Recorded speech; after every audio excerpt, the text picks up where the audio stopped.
The museum is going to be represented at the 75th anniversary of D-Day ceremonies because one of the SEAL's predecessor units, the Naval Combat Demolition Units, featured prominently in clearing the obstacles, the German obstacles that were placed in the path of the Allies as they came ashore.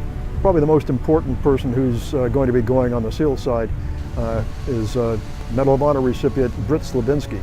Another person who's going not to represent the museum, but who also has a strong connection to the SEAL community is Cheryl McCleskey.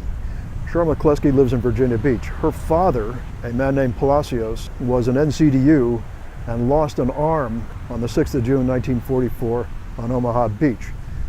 So she's going back as well.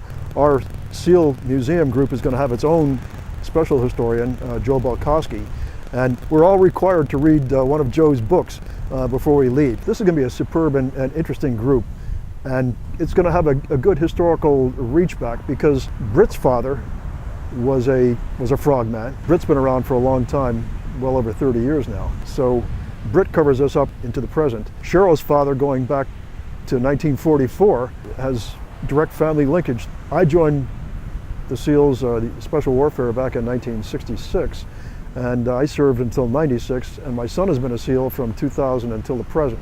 So basically we've got pretty much Special Warfare history covered. Other Normandy beachheads during Operation Overlord. It's going to be a very moving experience, and I think it'll probably be like going to Section 60 in Arlington National Cemetery. That's where all the special operations and other veterans, other men who were killed in the recent wars are buried. And there are some places in the world where the line between the living and those who have departed is very thin. Arlington, Section 60 is one of those, and I fully expect that parts of Normandy are going to be the same. There were two SEAL predecessor organizations, forefather organizations, that had a hand in the Normandy landings. One was the Scouts and Raiders, and before the landing, a couple of Scout and Raiders went ashore to take sand samples from the prospective landing beaches to see what sort of load they could bear, what sort of trafficability they could have, because you wouldn't want to put heavy equipment ashore and get it bogged down right away. So they did that and brought that back for analysis. But the major SEAL forerunners came ashore in Naval Combat Demolition Units, and their job was to clear away the obstacles that the Germans had placed in the water between the high water line and outward to about maybe 10 feet of water. There's a fairly high tide range there. And so the Germans had placed extensive obstacles there, metal, concrete, some of them quite elaborate. And the job of these Naval Combat Demolition Units was to go in there and attach explosives to them in full view of the enemy and under enemy fire.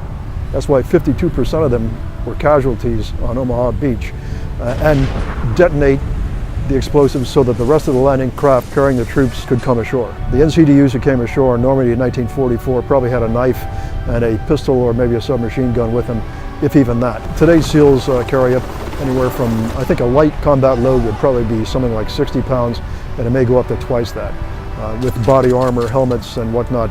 The men who went ashore in 1944 did not have much in the way in common with the men of today in terms of equipment, but their heart, their spirit, that drive to succeed is still common to them.